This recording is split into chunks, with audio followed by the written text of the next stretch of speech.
Hello, friends. I hope you're well and fine and safe and sound during this pandemic. Today, I'm going to start with a new lesson that is Midsummer Night's Dream, a play which is written by Sir William Shakespeare. This is a comedy play, and I will also tell you what are the characteristics of a comedy play and how we can tell that it's a comedy play. So, friends, let's get started. Yes, let's get started. So, friends, this is a Midsummer Night's Dream book that I am having, and as the cover page or the front page of my book is covered, so I am showing you the first page where you can go the details. So, now let's proceed with the summary of this play, which is written by Sir William Shakespeare. As I told you, friends, that A Midsummer Night's Dream, that is written by Sir William Shakespeare, is a comedy play, and I told you that I will also give you the characteristic. So, what are the characteristics of a comedy play?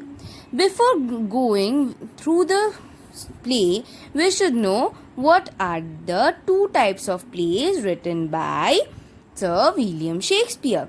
Let's go to the first type of play which we will read in this whole story or whole play. So, what's the first one? It is the comedy play. So, what are the characteristics of comedy play? Means what are the common things found in each and every comedy play written by William Shakespeare. First, magic is there, presence of humorous elements, fairies. In this story, we will find fairies, and in some other stories, we can find some humorous elements. Next, non-violence. We will not find bloodshed, nothing. We can say nothing to harm or injure each other. Next, disguise is no specified clearly. It means here disguise is there but not specified clearly. Misconception is there. Yes, misconception is the most important thing. A happy ending means the story or the play will have a very happy ending, and the problem which is highlighted reached the climax and ended with the best solution.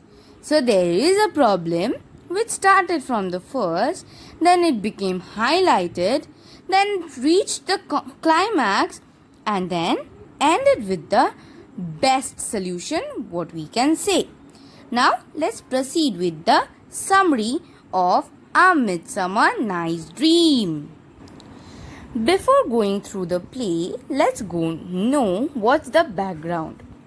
Background means where is this play just taking place and for what reason and from where the play is starting. So this play is being taking place in Athens, in the Athens where during the time of the ruler named Theseus. He was the Duke of Athens. He was about to marry Hippolyta, the queen of Amazons, within 4 days. Just within 4 days, we can say. So, they were just spending time in the court or the Athenian court in a very much romantic manner, where Theseus starts his lecture or his dialogue with "O fair Hippolyta," means "O beautiful Hippolyta." As I am not teaching you all the what you can say the play with all the dialogue, so as we are going through the summary, so let's know that Theseus told that "O fair Hippolyta," and then he started his speech. So when the two young lovers who were going to get married within 4 days, when they were talking, that time Aegeus, Demetrius, Hermia and Lysander entered in the court. Who was the main person who entered in the court? The main person who entered the court was Aegeus.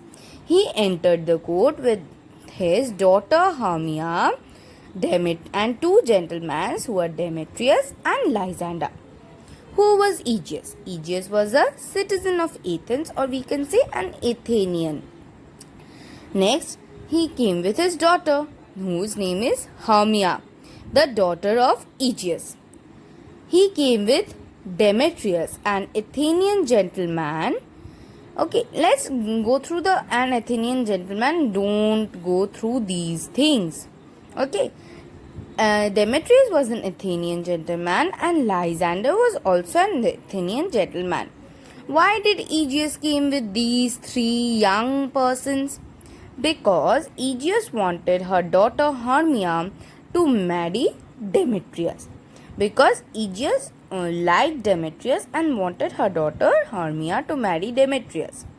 But Hermia, on the other hand, loved Lysander and Lysander also loved Hermia. So they both loved each other. And Demetrius also loved Hermia because Aegeus liked him as his son-in-law. Okay, as in son-in-law. So Aegeus wanted Demetrius to marry Hermia, but Hermia hated Demetrius. So Aegeus goes to the court of Theseus with a complaint against Hermia that, Duke, my daughter is not listening to me, the father of her, who wants her to marry Demetrius, the young gentleman. But according to the Athenian law, the daughter who does not agrees his father's compliment on the purpose of marriage, they should die. Then I should also get justified with this law. So Theseus, as a young lover that time, he understands the sorrowness of Hermia, but as he was the Duke of Athens, he got into trouble. He tried to make understand Hermia that, Hermia, please listen to your father. What would you do if you were the father and your Aegeus would be your daughter? Then Hermia told that, no, I would tell him then to marry Lysander only because Lysander was a good person. According to Aegeus, Lysander was a bad person who proposed Hermia with chocolates and exchanged different kinds of love tokens, which made the foolish girl, that is foolish fellow Hermia, fell in love with Lysander. But actually it was not. They were the very deep lovers. While Demetrius ran after Hermia, and Hermia ran after Lysander, and Lysander and Hermia were a good couple. At that time, then Theseus also told Hermia that if you don't listen to Aegeus's compliment that to marry Demetrius, then you will be sent to the nunnery. You will be led to lead the life of a nun, or else you can be hanged to death. So Hermia got into trouble and Lysander also got into trouble. Then Theseus and Hippolyta exits. After that, Aegeus and Demetrius also exits. Then Hermia and Lysander were left on the stage. Think the play that has been played in front of you in the stage. That time Helena enters. Then now who is Helena? Helena is the best friend of Hermia and the blind lover of Demetrius. Helena was the best friend of Hermia and the blind lover of Demetrius. Helena loved Demetrius very much well. So what is the love story now? Can you see here the names? So her means Hermia. Hermia loved Lysander. Lysander loved Hermia. Demetrius loved Hermia. Hermia hated Demetrius.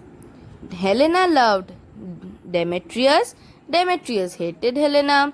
Lysander also did not like Helena as a life partner, but as a friend she was a good girl.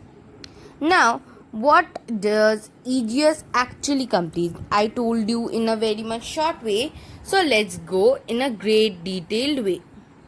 Aegeus complains to Theseus about her daughter that she was not agreeing to marry Demetrius, whom her father wanted to marry with, while she plans to marry Lysander. Theseus told Hermia that if she doesn't marry Demetrius, then she would be killed or made to stay the lifestyle of a nun. Then what happened? Lysander and Hermia then planned to flee away from Athens to Lysander's aunt's house, who was a widow and had a lots of property and wealth.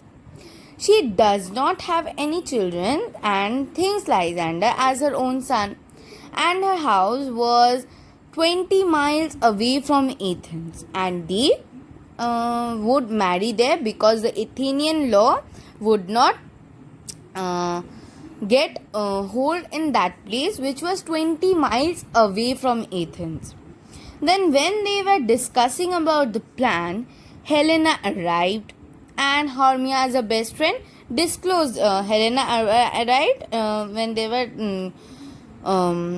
they were discussing about the plan. Helena arrived, and Hermia, as a best friend, told each and every word to word and disclosed her plan to Helena. So now what happened? Let's see. So it was Hermia and Lysander who were planning to elope. Then they disclosed the plan to Helena, and now Helena also disclosed the plan to Demetrius. So why did Helena disclose the plan to Demetrius? She did not. He was not her best friend. So what happened? Helena planned that if she tells Demetrius that Hermia and Lysander are planning to elope, then Demetrius would get ashamed on Hermia and would begin to love Helena. Now what's happening? Now Demetrius started following Hermia, that where is my love going? Helena is running after Demetrius in love, and Hermia and Lysander, the two lovers, were moving towards the wood towards Lysander's aunt's house, where Lysander's aunt lived, and they had to cross the woods where they played in their childhood. So we can say it was the forest or the woods where they were entering. Now let us leave them there only, where they were entering the woods. Before that, let's come inside the forest. What is actually happening in the forest? The forest or the woods was actually the house of the fairies, or the living place of the fairies. The king of the fairies was Oberon, and the queen of the fairies was Titania. Okay, wait, I told you that why it was a comedy play, the presence of humorous elements, that is fairies. So we have got the reasons of the fairies. Yay! What a great thing. Congratulations.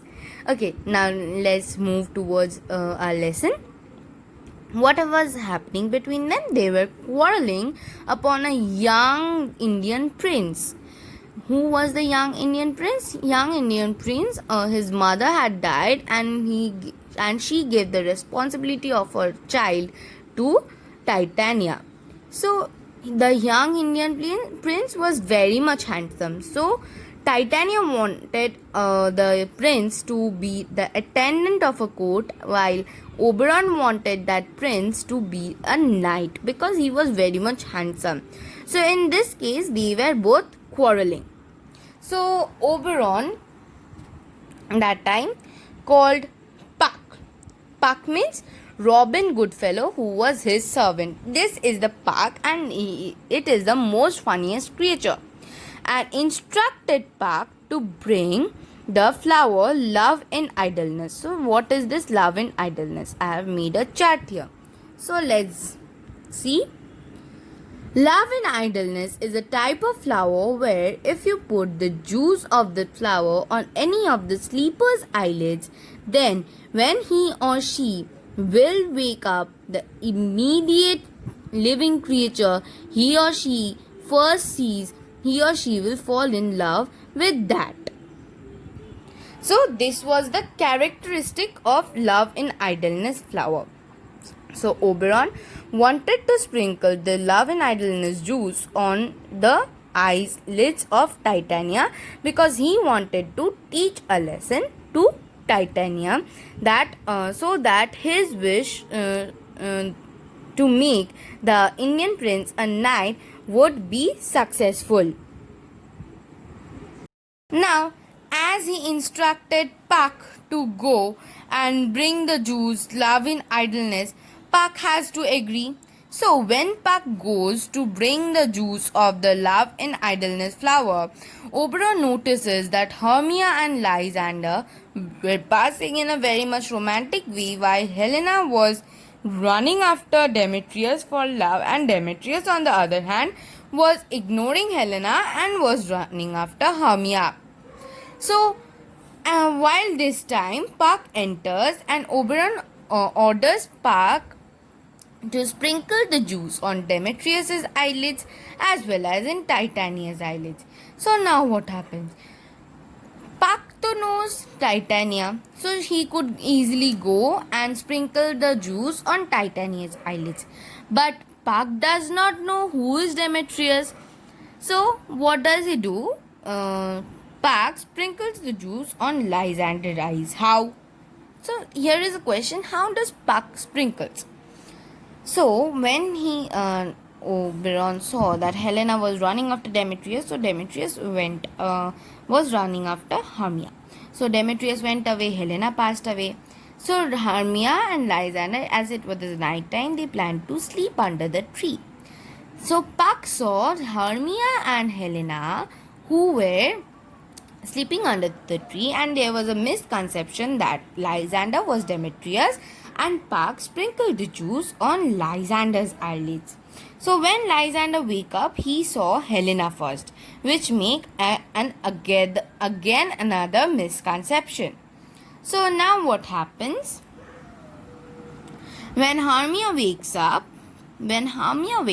he could not see Lysander because Lysander saw Helena and the love in idleness juice worked actually, and Lysander fall in love with Helena. So now what happened? Helena was running after Lysander for love.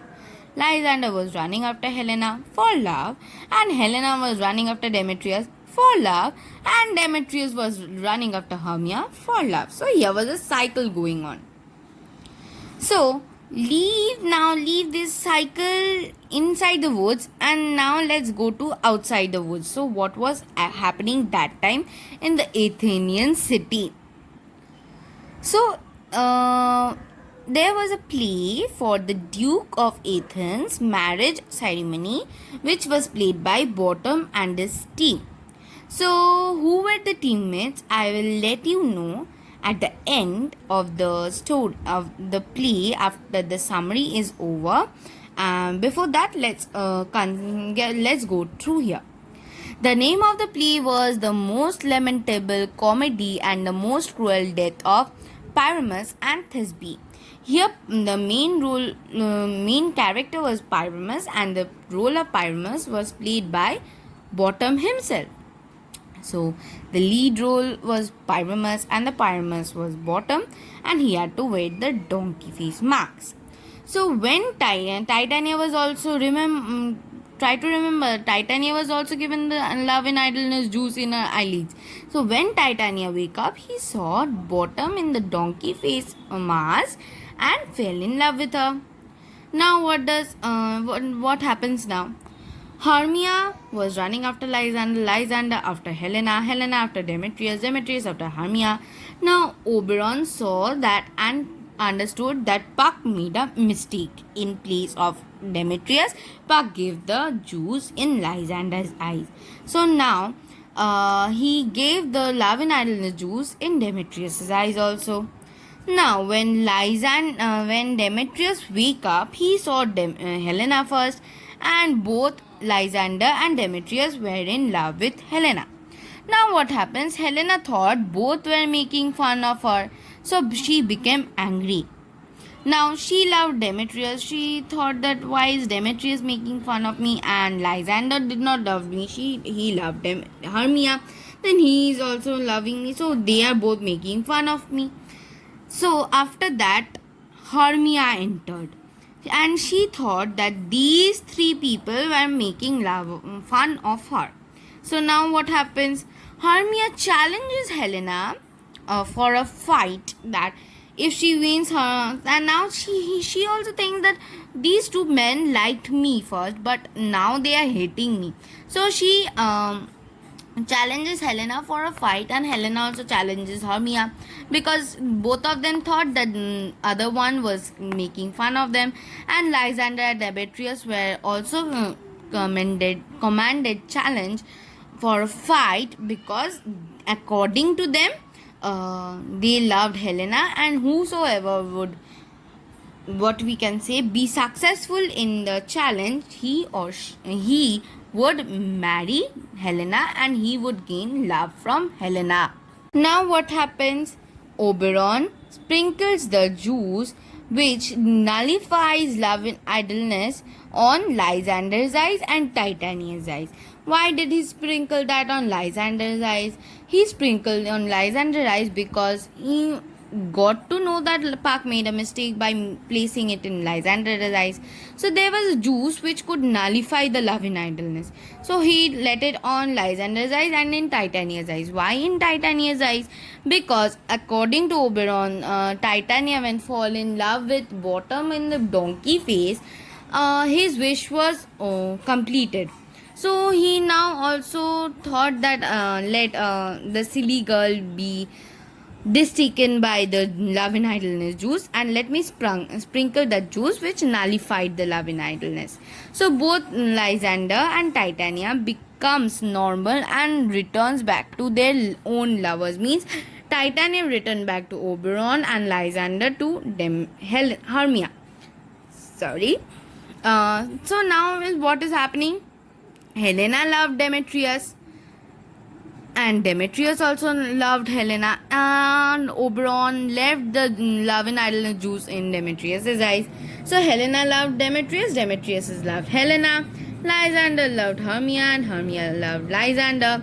So when these four lovers were sleeping, suddenly Theseus and Hippolyta arrives and understood the love story. And when his father Aegeus came to again complain about Hermia and Demetrius, that Demetrius was loving Helena and Hermia was loving Lysander, that time Theseus told Aegeus, you stop it, the four love each other, they are a good pair of lovers, and they will get married with me on the new moon day, when I and Hippolyta will get married. Now the three couples marries and play, and the play was also performed by the Bottom and his team. So who was Bottom and who were his teammates? So let's see. Friends, we can see here Queen, Snug, Bottom, Flute, Snout and Starveling. They were the characters of the play which I just told you, which was going to play in the marriage of Theseus and the Queen of Amazon, Hippolyta. Here is Bottom with donkey face. I am also mentioning here Hermia and Lysander in the left side, and Helena and Demetrius in the right side. And it's Theseus and Hippolyta. Friends, you can also go through the characters which are being mentioned here. Friends, to get the dialogues and the paraphrase, you can go to the description box. And really, to get more videos, you can subscribe my channel, and if you like it, then obviously like.